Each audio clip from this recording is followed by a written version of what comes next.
Jason talks about the week in WWE, starting with Raw December 2nd and SmackDown December 6th, 2024.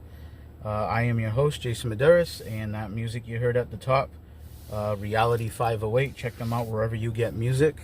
And please like and subscribe my YouTube channel and follow us on social media. I'm on pretty much everything: Facebook, X, Blue Sky, Threads, Instagram, TikTok. I'm probably leaving something out, but we're everywhere. So give us follows and likes and comments. And above all else, please like and subscribe to the YouTube channel and leave us some comments and let us know what you think. All right, so let's kick off the show here.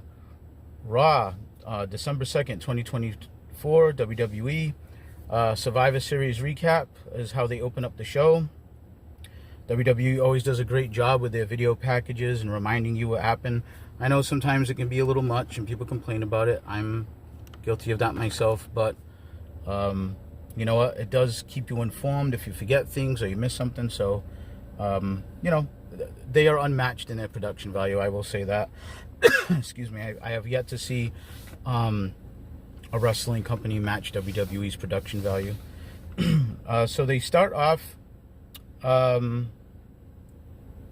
the night with the recap, like I said, and it shows CM Punk walking into the building, and he runs into Jay and Sammy, and they exchange a couple of words, and that leads straight into Punk's entrance. It's something we've been seeing now in the Triple H era, if you want to call it that, where there's these continuous transitions throughout the back, so it goes right into his entrance. And it talks about how CM Punk has the most watched reel, I think ever, or at least of the year. I think it was maybe of the year, where it was Roman Reigns puts his hand out in front of him to stop him from getting into the War Games match, and Sami Zayn goes ahead of him. So believe it or not, that's all it took. So WWE just has like an embarrassment of riches with the amount of stars they have at the top right now. And just little things like that, like before they even start getting into wrestling matches, you know, will generate all those views and exposure. So, all right. So CM Punk gets in the ring, starts to cut a promo, gets up on the second rope, talks about, you know, can you see it? He's talking about the fictional WrestleMania sign, which I think only CM Punk can see. He's supposed to be straight edge, so I'm pretty sure he wasn't doing any psychedelics or anything. But in all seriousness, what this meant was that he was using symbolism to say that's where the WrestleMania banner would be. And he can't, you know, he's pointing at the sign because he wants to go to WrestleMania. He was talking a lot about, you know, how that's evaded him his whole career, being in the main event. So, and he talks about, he does mention that favor again that the wise man Paul Heyman owes him. So could that be a way that he gets to WrestleMania? So again, WWE doing a great job, like just weaving a thread through all these different storylines, and everything seems to be leading to a crescendo at WrestleMania. You know, it's still a little ways out. We still have Royal Rumble coming, more than a month away. But, you know, just the way that they do this stuff, they have been on fire for a couple of years now with their storytelling, and especially long-term storytelling. I mean, the Bloodline is in, like, I think year 3 of storytelling, and Punk even got involved with that. So, and then just as CM Punk is starting to talk about all this stuff and the favor, Seth Rollins music hits, and here comes Seth freaking Rollins, and we hear the dueling chants when Seth gets in the ring, the whoa, you know, Seth Rollins chant and the CM Punk. So the fans, you know, in favor of both guys. I think probably the CM Punk chants were a little bit louder, but that's okay. Good stuff. You know, again, this is another storyline thread that, you know, they've been pulling at since CM Punk arrived, him and Rollins, and hasn't really played out yet. So Rollins says that. He says, you know, I should have knocked you out the first day you walked in here. And the last time I seen you on Raw, I should have dropped you right there. I'm paraphrasing here. He does say that he took pity on him. Because he was all beat up from the War Games match. And he says, that he wants to fight CM Punk. And he talks about how he's, he thinks about him all the time. And he hasn't stopped thinking about knocking him out one day. And CM Punk says, personal stuff aside, puts Seth Rollins over a little bit. He says, you know what? I don't think about you at all. And what I want is just for you to, stay out of my business. And, so they're kind of, they're almost ready to go at it. And then Sami Zayn comes out and interrupts them. This was a pretty good back and forth. A bunch of officials, so CM Punk, has to go to the back. A bunch of officials getting between them. And then, Rollins starts to, him and Sami Zayn start going back and forth. And, because, Rollins mentioned about how, how could CM Punk team with Reigns and Jay and Jimmy Uso and all that. And Sami says, oh, really, Jay? He's like, yeah, you can leave Jey Uso out of this. And he starts sticking up for Jay. And, Rollins says something to the effect of, what's your excuse? At least Jey Uso's Roman Reigns' family. He goes, and you teamed with CM Punk. You stabbed me in the back. And Sami Zayn goes on to say, you know what? I wanted to team with you, and you said no. So I had to accept CM Punk. I didn't want Punk. I wanted you. And he says, and you created that monster Roman Reigns when you hit him in the back with that chair 10 years ago. So they're still going all the way back to the Shield. Like I said, great storytelling here by WWE. And then, Sami says, it looks like you want to blow off a little steam. So why don't we do it later when we have a match against each other? So they have a match. Okay. So then we go from there to, they show the stuff that happened with Finn Balor and Damian Priest. And Finn Balor, again, is kind of acting like he's the leader, even though they're not supposed to have a leader. I thought that was the whole point of getting rid of Rhea and Priest. And he says that, Dom, you couldn't get the job done when you fought Damian Priest. So he's talking. So Finn Balor is now talking to Dom. He's talking to Liv. He's saying that Liv should listen to him, and things go well when they listen to Finn. So that was the whole point of this whole backstage segment here, was basically Finn Balor kind of asserting his leadership and saying how everybody should listen to him. And of course, JD McDonough is kind of backing him because he's his boy, and they're the tag team champions together, and they've made no secrets that they're longtime friends. This, like I said, this is a little weird to me. I guess I don't know what they're building to here. I think if they fracture the Judgment Day any further, that it might as well just not be the Judgment Day, because it feels very Judgment Day light. There's a huge hole in it with no Priest and Rhea, in my estimation. Not knocking anybody involved, but definitely does not feel as important. Okay, so then we go out to the ring. It's Damage Control versus Liv and Raquel. So it's Kairi Sane and Io Sky against Liv Morgan, the women's champion on Raw, and Raquel Rodriguez.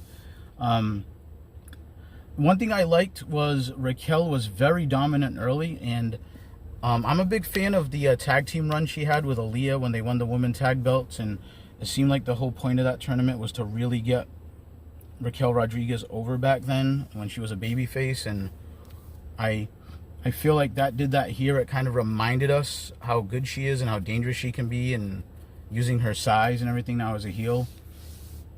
It ended up, the match ended with Raquel pinning Kairi Sane. She beat her up pretty good. And then after the match, there was an attack. So the heels are attacking Damage Control. Rhea Ripley comes out to make the save, and she goes to charge Liv Morgan on the outside of the ring, and she gets sidestepped. And the storyline was that her face went into the corner of the desk, and Rhea did a good job of making it appear that way, that it went right into the corner of the desk. So they're still teasing that her eye socket. I think they have to handicap Rhea Ripley to a degree if her foil, if you will, is going to be Liv Morgan, because there's such a size and strength and power discrepancy that, Rhea Ripley kind of has to be handicapped, in that fight. So the officials came out, checking on Rhea Ripley, separating everybody again. So then we go backstage and we have Gunther is about to be interviewed, and Finn Balor walks up to him and basically tells him, like, hey, you're welcome. You owe me for those 2 victories over Priest. And Gunther kind of says, you know what? I don't owe you anything. And he talks about how, he's been struggling with some self-doubt lately, and that, Finn Balor took that from him because he wanted to beat Priest clean. But then he looks over at Dom, who was with Finn, and says, you know what, though, Dom? You actually have a victory over Priest. So I got a little something for you later on. So they're setting up Dominic and Gunther later on, which, is going to almost make Gunther a babyface, I'm thinking, at this point, fighting Dominic Mysterio. So then we go to a women's Intercontinental Tournament match. It was Dakota Kai versus Shayna Baszler versus Katana Chance. I don't have a lot to say about this. It was an okay match. Kai pinned Chance, and I will say that Dakota Kai was pretty over. I don't watch NXT, so it sounded like, I know she had a pretty good following of fans when she was there, so I guess some of that, carries over because the fans really seem to take to her in this match. So we go from there to the New Day 10-year package. Very notable here that they showed pins on Bryan Danielson and Bobby Lashley. I don't think WWE, cares that those guys are in AEW, but that doesn't hurt to show your guys going over on 2 of their top guys. And then we had tentative smiles as Kofi Kingston and Xavier Woods made their way to the ring. I thought they did a good job acting this. It was kind of like, okay, we're kind of, we're kind of happy to be here for the 10 years, but you can tell something's not right. And they get in the ring, and they're kind of talking about that. And then Big E's music plays, and man, was he super over with the crowd. They were really happy to see him.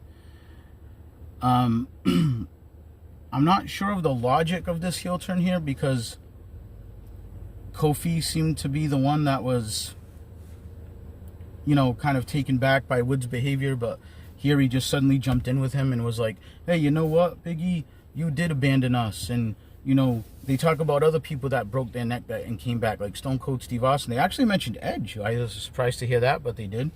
And so basically the logic here is that Woods and Kofi Kingston are now joined together, even though they were at each other's throats, because I guess they've decided Big E is their common enemy, and he abandoned them, and he should have been back in the ring. And actually Big E said he wanted to come back as their manager, which I thought would show some support, but they said, you chose your girlfriend over us and this and that. And I don't know, I just don't get it. It just seems like a dramatic, kind of almost cartoonish heel turn for them to... They were doing the slow burn with Xavier Woods that made a little more sense with the frustration of the losses and stuff. But for Kofi Kingston to just flip just like that at the snap of a finger and just be like, well, Big E, you abandoned us. You should have came back from your broken neck earlier. I didn't like the way this was handled. Especially when you get Big E out there and the emotions of the 10-year anniversary. But basically the way they left this at the end of the day was Kofi and Woods are going to stay together, and I guess they both hate Big E. Okay. They then did a Wyatt 6 and Final Testament package. The less said about that, the better. I don't care. I think they're going to have a big multi-man match next week.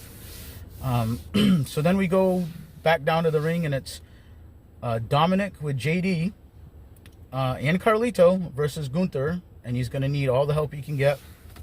As you can imagine, Gunther was dominating Dom early. between Dom and Carlito, I'm sorry, JD and Carlito, they were able to distract the ref at one point, which led to a low blow by Dom. And then he had a flurry where the crowd seemed to actually be getting behind him a little bit. I think they almost were kind of like, "Ooh, we hate Dominic, but he's kind of the underdog here." And nobody, I should say, almost never beats Gunther. He almost never loses, but he's lost a couple times. But it's rare. But Dominic had a little flurry. He hit a couple of 619s. He did a big frog splash, and the crowd started to pop a little, even for Dominic. And he kicked out, took back over. Gunther kicked out, took back over. Big power bomb. He wins. And then Finn attacked Gunther, and he's telling Dominic, "Watch and learn, kid." So they're setting up Finn and Gunther. Now, I don't think Gunther's turning face. It didn't appear that way to me. I could be wrong. So it's interesting, all this heel versus heel interaction here. And so this is one of those things where I want to be consistent, because there's a lot of people out there that kill AEW and say, who's the faces, who's the heels, and why are heels fighting heels? Well, WWE's doing it. So, I think in certain instances, for storytelling purposes, it's okay. It's all right to do it. It's ideally heel versus face versus face is better, but it is supposed to be a wrestling company where these people are fighters and they might have to fight each other, so okay. So we go in the back. Kathy Kelly is with Pete Dunne. He starts to talk, and then all of a sudden all of the attention sways away from him, and the camera follows down the little hallway, and we see that Jey Uso's been attacked, and we don't know who did it. And Sami Uso, I was about to say Sami Zayn, says, "I think I know who did it." And I think the implication is supposed to be Seth Rollins, which, again, that's a pretty big leap from, okay, a guy that's a little fed up with CM Punk and the bloodline and stuff, which justifiably so, by the way. A lot of the heels have been making sense lately on both companies. But for Sami Zayn to leap straight to Seth Rollins must have taken out Jey Uso. I found that a little weird, a little strange, because I think Rollins has shown he's got a babyface character now for at least a couple of years. So that's what happened there. Then we do a Braun Breaker backstage interview.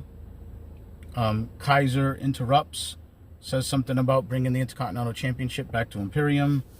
Braun Breaker makes a comment about him just being Gunther's shadow. And I guess we're going to have another match between them. I like these two guys, and I just think it's time to get them away from each other, though. There's been a lot of interaction between the trio of Braun, Kaiser, and Sheamus, and I thought the blow-off was Survivor Series, but obviously they want to go a little more with Kaiser. I hope not too long. I hope they just get Breaker another win and then go another direction. I can tell you one thing. Braun Breaker will overwhelmingly be the babyface in that match, obviously, even though he's still supposed to be somewhat of a heel, I guess. But he is about as over as a heel can be. All right, so then we see Sami Zayn backstage with Adam Pearce. He's saying who did it. He's questioning if it's Seth. Then we go to break. We come back. Pearce is still on the phone trying to figure things out. Finn interrupts him, talking about a title match. And Pearce says, you know what? You should be defending your tag belts, but Gunther wants the match just as much as you, so you're going to have it on Saturday night's main event. So again, kind of promoting multiple things here at once. I think they're doing a good job differentiating. You got Owens and Cody also that are going to fight on that. More on that later on SmackDown.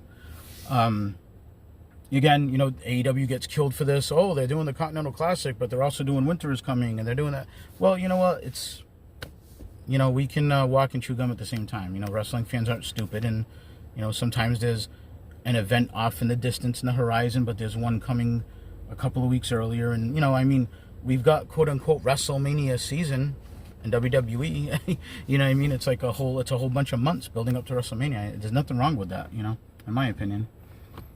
Okay, so we get to the main event, Seth versus Sami.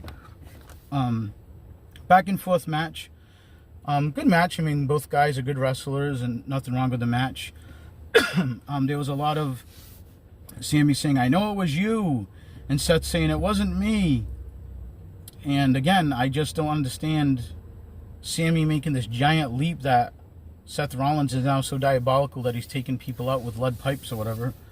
At one point, he gets the chair. Sammy, being he, looks like he's going to maybe, I don't know, torture the truth out of Seth Rollins. The ref gets involved. There's a distraction. Seth gets the small package. And he says, why don't you ask your boy CM Punk about who attacked Jey Uso? Which, again, I don't know why CM Punk would be attacking Jey Uso. I mean, they were just teammates. But, you know, they're trying to add some intrigue. Now we've got two Murder, She Wrote mysteries with Jey Uso and Jade Cargill. You know, both being taken out by mystery people. Maybe it was the same person. Maybe they just don't like a lot of people and they're just going around bashing people backstage. I don't know. So Seth gets the win here. Sammy's in the ring looking a little distraught. And then out of nowhere, a hooded figure comes. Claymore. It's Drew McIntyre. So I'm really happy to see Drew McIntyre back. So again, when I say an embarrassment of riches, this Raw was very interesting. Okay? Not every star was on it. CM Punk was gone after the first segment. And after everything we've seen with the interesting stuff with Sami Zayn and Seth and all that, now we get Drew McIntyre coming back. So WWE, I just keep saying it. Maybe people will accuse me of being some kind of WWE fanboy. Trust me, I'm not. When there's criticism to be laid at WWE, I will be the first person to admit it. But they are on a roll right now, story-wise. Okay, so let's go on to SmackDown on December 6, 2024. Again, just a quick reminder, please give us a like and a subscribe on YouTube and follow us on all social media at Jason Talks About in just about all places. I think Twitter I might have a different handle, but just look up Jason Talks About. You'll find us, or Jason Medeiros on social media, and please like and subscribe to the YouTube channel. Okay, so WWE SmackDown, December 6, 2024. Again, War Games recap. Now, this is what I like they did. They used real-life stuff that's going to happen in the wrestling business, right? But they equated it all to the dangers of the War Games match. And I like what they're doing lately, WWE. They're going back to basics, right? Bronson Reed splash. Kevin Owens with the pile driver. And now this. Bronson Reed has a broken foot. Tonga Loa has a torn bicep. Jimmy Uso has a broken toe. All those things happen in War Games. I mean, things happen in wrestling, especially when you're doing big stunts. But it just gives that air of danger again. Like, look at this. 3 guys out, right? From this one match. 3 guys. And we just got Drew McIntyre back after his head got stapled with his Hell in a Cell. Right? So, again, just I like the back to basics. I don't want to turn this into a bash AEW. It's a SmackDown review. But, again, sometimes less is more. When you see blood and carnage and car wrecks and all that stuff every week, it doesn't mean anything. But in WWE right now, a big man splashing someone a few times off the top rope puts them on the shelf because they broke their ribs. Kevin Owens hits a pile driver, a banned move on Randy Orton, who we know has a bad neck. He's out. Punk and McIntyre have a Hell in a Cell. We don't see them both for a long time. They're all beat up. And now we've got these guys legit hurt from War Games, you know. Now, to be fair, to play devil's advocate, a lot of people would say, well, if this was AEW, we'd be killing them. Look at all the injuries. Look at all the reckless, stupid shit they're doing. That's true.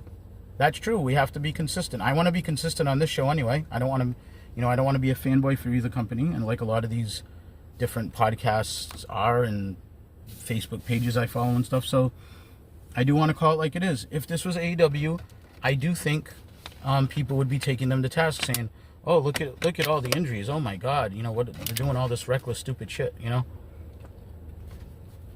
I will say that stuff happens when you got a big match like this. Some people are jumping off. They weren't jumping off of the freaking cage to the outside of the ring through glass or anything. But any type of these stunts, people can get hurt. We know that. But I just thought it added some air of intrigue to it. That like, ooh, if you're a newer or a casual fan, you might say, oh, that match was brutal, just as they advertised, even though there wasn't a lot of blood or anything, but look at all these injuries, right? Okay, so we go to footage of people coming through the security, which we did before with Jacob Fatu beating up a bunch of people a few weeks back. So kind of history repeated itself again. They got Apollo Crews is there, I guess, checking in his bags, and Solo just bumps right by him, and he's like, yo, man, you didn't see me standing here? And that prompts Jacob Fatu to attack him, and a whole bunch of security tries to jump in, and the new bloodline beat the hell out of the security. I think one of the common threads you're going to see running through the show is to just reestablish that the new bloodline is still dangerous, even though they lost. So I kind of get the logic here. They took the pinfall, so you want to make sure they stay kind of built back up. All right, so then we go to, so the security gets beat up, and that, that's the end of that segment. The officials come and calm everybody down. Then we go to a Cody in-ring promo. Cody is still super over. Just worth saying, they were in Minnesota, and the crowd was crazy for him. He talks about Saturday night's main event and how he's going to fight Kevin Owens. American Made, as a surprise, interrupts. And Chad Gable talks about how he's from Minnesota. But he talks about how the people are simple-minded or idiots or whatever. And so, so even though he's from Minnesota, he made sure to squash any babyface reactions and start insulting people. And, he was talking against Cody here, and Cody's going to be more over than him, especially if Chad Gable's a heel, no matter if they're in Minnesota or not. Chad Gable did talk about the transfer window. This is something new now. They get into it a little bit after this. I will get to that. He also defends KO and talks about how kind of like that Cody was handed things and he's the golden boy, just like KO has been saying. And Cody makes the point to say, you were Shorty G, right? Well, Shorty G meet Stardust. Just making the case of like, look at me. Look at where I was. Look where I am now. Like, it's not like he had it easy. Just because his father was, Dusty Rhodes. He didn't bring that up. That's my words. Gable did make allusions to you left in 2016 because you weren't happy with your opportunities. Kind of throwing that little thing out there that, yeah, we know AEW's out there and that's where Cody went, So basically Cody says, you know what, me and you are going to have a match later or whatever. And, so they're going to have a match. And so Michael Cole, alludes to what I was talking about, the transfer window after this. So they go away from the interview and he talks about in the new year, the transfer window is going to be open so the GMs can move some superstars around and make some deals. So I'm wondering, I wrote in my notes, no draft, ? Because kind of sounds like they're doing a new thing where there'll just be a transfer window to move people around and maybe not do the... I got to admit that the draft has kind of lost its luster because it's like just... people are just staying on show, drafted to the same show and staying there. And so maybe this would just be a little easier kind of drive-through way of shuffling some people around, So then we've got Bianca backstage with Piper Niven and Chelsea Green interrupting her. And Chelsea Green's getting a little mouthy with her. And then Piper gets in, gets in the way of Chelsea to defend her. We end up getting into, there ends up being a brawl breakout. And Chelsea and Piper leave Bianca laying, so there's going to be a match later. Then we go to the U.S. Championship Tournament match, where it was Elektra Lopez versus Naomi versus Tiffany Stratton, who's from Minnesota and was super over. Now, here's one of those things again. I sorry if I keep doing this, but I want to be fair. This is one of the things AEW gets a lot of shit for. You've got a heel. She's in her hometown. She's acting totally like a babyface. She was totally over. That's fine. But again, I think Chad Gable played true to his role as a heel wrestler by not giving in to the cheers of the hometown. I never liked that. They kind of do that in AEW with like MJF when he goes to Long Island, and Britt Baker when she was a heel and she went to Pittsburgh. I know a lot of people are going to say, oh, what about Bret Hart in Canada? I mean, that was a special thing. It was once that they kind of did that. And the crowd just organically kind of did that, where the announcers would say, oh, we're in Bizarro World. We're in Canada. I'm not trying to crap on Tiffany here. I mean, I like her. She's a great talent. I think she's got big things ahead of her. I'm just saying, like, At least out of the 2 Minnesota people on the card, one stayed true heel, the other one kind of played to the whole hometown. She even had Minnesota Vikings looking gear on. So let's face it, I mean, for all intents and purposes for this night, she was a babyface. She did not cheat in her match. Speaking of the match, there was a botch by Naomi at one point where it got really dangerous. It looked like she was going to fall off of Elektra Lopez's back to the outside of the ring, but she kind of caught the ring ropes and kind of sat on them and leaned back, and thank God she caught herself. And then I think there was a lot of miscommunication because when she got back in the ring, she like missed some kicks and the stunner looked really sloppy. So I think they were trying to fix things on the fly. Whatever they were trying to do didn't work out. There was a lot of "Let's Go Tiffy" chants.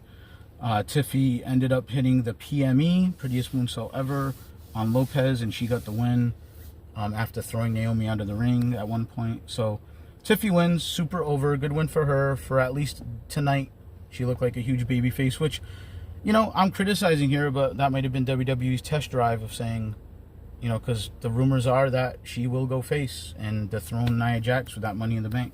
And it looks like that's what, you know, what they've definitely been teasing. So this could have been just a test drive for that.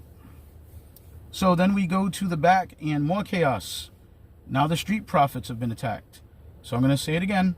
This is something we kill AEW for, where there's multiple backstage attacks, and we've seen multiple between Raw and SmackDown with mystery people attacking people. So just saying, let's be fair, okay? Street Profits get attacked. They're trying to figure out who did it, you know, so it's Aldis now is talking to the Machine Gun saying, sorry guys, Profits attack. Conveniently enough, Gargano happens to show up and go, oh my God, hey, I don't mean to be insensitive, but if they need a match, you know, me and Ciampa will be ready. And, you know, Aldis is kind of like, no, it's not time for that. And the Machine Gun say, hey, you know what, if they want the match, we're game. Like good baby faces, they're up for the challenge. So, okay, all right. So we're getting DIY versus the Machine Guns, and the Street Profits were supposed to get that match, and they're taken out. I think you probably don't have to be Sherlock to figure out where this is going.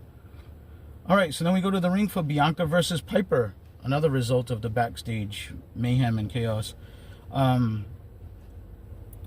This was, you know, it was an okay match. I was very impressed with Bianca hitting the KOD. So at one point, Chelsea Green, who kept interrupting the match, was beeled into the ring by Bianca, and then Bianca took Piper off of the second turnbuckle in the KOD, walked about halfway across the ring, and hit the KOD on Chelsea Green, and then rolled Piper off of Chelsea and got the win. So that was very impressive by Bianca.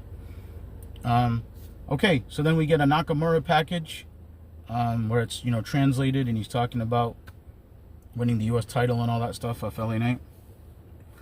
So then we get Bianca backstage and Naomi talking, trying to figure out who got Jade a couple of weeks ago, whatever, and Byron Saxton walks up and out of the blue, I guess he waited till this moment a couple of weeks later to say, you know, hey guys, I can attest for Piper Niven. She was in the gorilla area with me. I was like, well, thanks, Byron. Maybe you should have said that like right away. But anyway, so I guess, you know, that was their way of writing off, okay, it wasn't Piper. So we're still wondering who it was. Okay, so then we go to the Nakamura entrance. I thought this was a pretty good segment because, again, it shows these interweaving threads I was talking about earlier. We go to Nakamura's entrance, the new U.S. champion. Again, I talked about it more than once now. I love the repackaged Nakamura. What a turnaround from a guy that just seemed dead on arrival to suddenly being so cool and having the U.S. title again. So he comes out with his eerie entrance and his mask and his face paint on his eyes, and he had like a half samurai mask this time, and I just love the whole entrance with the red moon and the fog and all that stuff. He gets in the ring, and I think this was supposed to just be Nakamura cutting a promo. I don't think they were very clear about that, but LA Knight's music hits basically immediately after Shinsuke's whole entrance and laying out the U.S. title belt.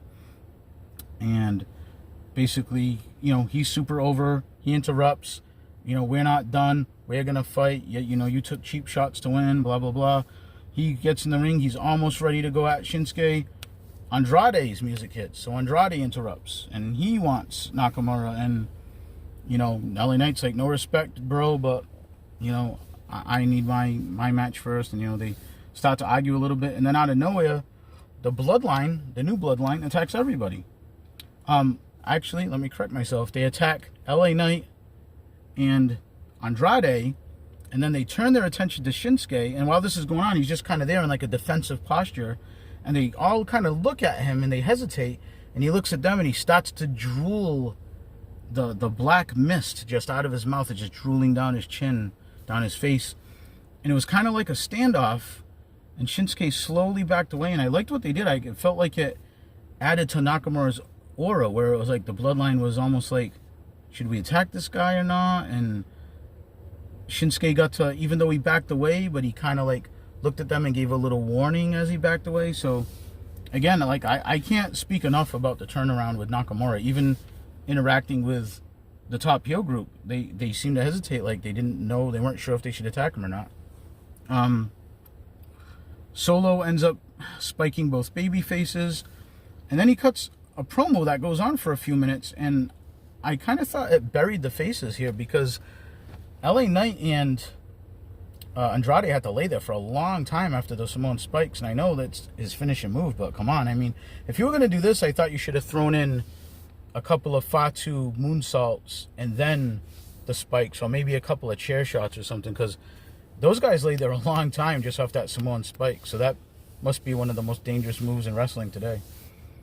There's a DIY backstage interaction where Ciampa's telling Gargano, yeah, you think you did something great because you got us that match for the titles. Well, we should have got that months ago. We were screwed.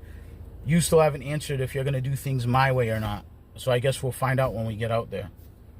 I have to admit, DIY, most interesting they've been for me ever. So I guess this is good. And I always said that's the great thing for a promotion or a TV show or whatever. If you can take your weakness and make it into a strength, then you're doing all right. Then we go to KO, who's out in his car, Kevin Owens, because Michael Cole is supposed to interview him later on, and then I sit down interview indoors, and KO says, nah, you know what, you're going to come out to the car, Michael Cole, because when I tried to go to the arena the last few times, they didn't let me, because the Golden Boy Cody was attacked by me. So he's telling Michael Cole that he has to go out. They kept reiterating how freezing it was in Minnesota. I think it was about 20 degrees, and he's going to have to go out to the car. So then we go to the Tag Team Championship match. The champions, the Machine Guns, Sabin and Shelley versus DIY. Ciampa's super aggressive in this match. He's just stomping the crap out of people. He's doing heel moves. He's slapping Gargano and he's tagging him in, slapping him across the chest or the back, telling him to get aggressive. And Gargano's looking all hesitant. He didn't really do much. Ciampa's like, I'll do it myself. And, he's just all pissed off at Gargano through the whole match. And he's actually doing pretty good by himself for a little while. And then at one point, Ciampa runs to go boot, I think it was Sabin, and he boots Gargano off the apron. And he starts yelling at him, saying that he's stupid and useless, and he needs to do something and he needs to help. And Ciampa ends up arguing with the official. At this point, Gargano had finally tagged in after barely being in the match and doing the whole hesitation because they're his friends and he doesn't want to wrestle the way Ciampa's wrestling. And with the referee's back turned, the Machine Guns are going for their finishing move. Shelley's up on the top rope. Sabin's got him in a hold. And Gargano reverses it and hits the low blow on Sabin and takes out Shelley, who was on the top rope at the time. So he comes off and he gets taken out. And Gargano instantly starts to smile at Ciampa. He smiles back. They big tag. They do their double team move and meet in the middle, I believe it's called. And they win, and they are the new champions, DIY. So, like I said, DIY to me was a big weak spot. I just found them very boring. I started to become interested in Ciampa again when he started acting heelish. And now they're both heels, and they are definitely the most interesting they have been, for me personally, probably ever. So good on WWE, because they took what I thought was a weakness and turned it into a strength. I'm not saying they're my new favorite tag team, but I'm at least interested now. And I thought that was a pretty good swerve. and Candice LeRae ended up joining them backstage, so they're kind of showing that continuity now. Like, they're all, I guess, kind of heels, and she's back in the fray with them. They haven't really shown all of them together too much in the main roster. Okay, so then we go to Michael Cole going outside. He's all pissed off. This was pretty good acting by Michael Cole. He goes out to the car to meet KO. KO says, "Oh, come on in, Michael. You can come in the car." I thought this was just great. KO right here, Kevin Owens. He's just really, really good. He's a real natural on the mic. He has a way of being funny even when he's a heel. And, Michael Cole says, "Oh, hey, I was going to do a nice unbiased interview." And he's like, "You? Unbiased, pa?" And he, laughs in his face. Talks about he's the biggest Cody Rhodes fan going. And, again, Kevin Owens brings up about how he left in 2016. And, oh, my God, I know he comes back and everything's about Cody. And he gets so much pyro. And it was just really, I thought it was pretty funny. A lot of it was meta, but it was funny stuff. And, he talks about, Kevin Owens talks about how, he's upset with all of them, Jay Uso, Jimmy Uso, and he says Sami Zayn. He goes, "We'll burn that bridge when we get to that." So I don't know if they're gonna set something else up again between those two guys, but I thought this was pretty good. Kevin Owens ends up losing his temper, kicks Michael Cole out of the car. I thought they did a good job here of kind of just letting us peek behind the curtain a little bit with Michael Cole bringing up how, come on, Kevin, we've known each other a long time. I don't think you're being fair to me. I supported you when you came in, but, Kevin Owens just kept shutting him down and doing a real good job here. So I found this very entertaining, and I thought it was a pretty good use of Michael Cole. I haven't always been the biggest Michael Cole fan. Especially for a lot of years there, I felt like his commentary was just very bland and sanitized. I think it's improved in the, I don't know what you call it, if you want to call it the post Vince McMahon era or whatever you want to call it, but this was a really good use of him. This is about as good as I've seen Michael Cole used in a long time. I thought it was funny when Michael Cole said, "You know what you should do? You should look in the mirror, Kevin." And he did. He said, "I'm looking in the mirror. You know what I see a very handsome man who's right about everything." And after he kicks Michael Cole out of the car, what's funny is like, "Hey, Michael." And he's like, "Yeah." And he calls him over. And when he gets close to the car, Kevin Owens just rolls up the window. I thought that was pretty hilarious. And then he takes off, or so we thought. So we see the car driving away. And we think, oh, okay, KO's gone, right? So then we go to Aldis is in the back, and he's talking to Gunther, of all people, from Raw. And Carmelo Hayes walks up and talks about, hey, maybe you should be paying more attention to the #1 draft pick instead of paying attention to, or your first-round draft pick, instead of paying attention to Gunther. And, because that transfer window is looking pretty good. So, again, they're talking about the transfer window. And Aldis says some comment about, you know what, maybe you could go to Raw and be Adam Pearce's headache instead of mine. So I didn't seem too bothered by that.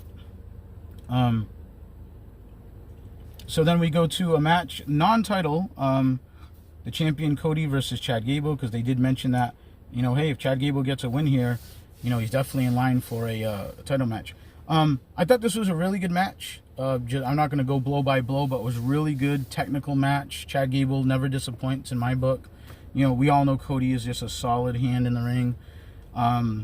Cody ends up winning clean with the Crossroads. I mean, of course, that was the right move.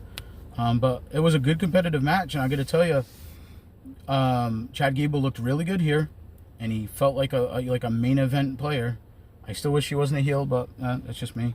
At one point, Cody lost his boot, and Chad Gable had that ankle lock on for a long time, and it really seemed like planted a little seed in doubt of like, could Cody give in here? Of course, he did get some help. Chad did from American Made on the outside here and there throughout the match to protect Cody. But Cody ends up getting the win, but he's still got that boot off, and he's showing like he's selling like, oh my God, that ankle's in a lot of pain, putting over Gable's ankle lock. And that's when KO came and attacked and stomped on Cody's ankle, which was just in a sock at this point, and thought that looked pretty good. I thought they probably should have ended it there and maybe had some officials break it up, but instead they went into a brawl, and there was some inconsistencies in my book because then Cody was up and like running toward KO and trying to brawl with him. So I was like, man, I would have loved to, again, I was just giving them credit for the less is more. I would have loved for KO to just come and stomp on that ankle and just beat on Cody a little bit, and then have the officials come and maybe Cody just sells there for as we go off the air. But that's what I would have done differently. Not a big complaint. But that was the week in WWE. Again, I just think it was a solid 2 shows. Was it all great and riveting and perfect? No, but it was good enough to hold my attention for most of the 2 hours on each program. And that's all you can really ask for. And I think the storylines are great. They're interesting. They're running into each other. And, you know, it's kept me interested. And it's kept me intrigued. And there was a lot of times with WWE where I'd rather be taking a nap. So, good stuff for them. Good week for them, I think, coming off Survivor Series. Looking forward to seeing what they do next week. But that is it for my review of the week in WWE. I will be back to cover the week in AEW, so please look for that. And again, please like and subscribe on YouTube, and look for us on all social media. And thank you for joining, and I will see you guys next time.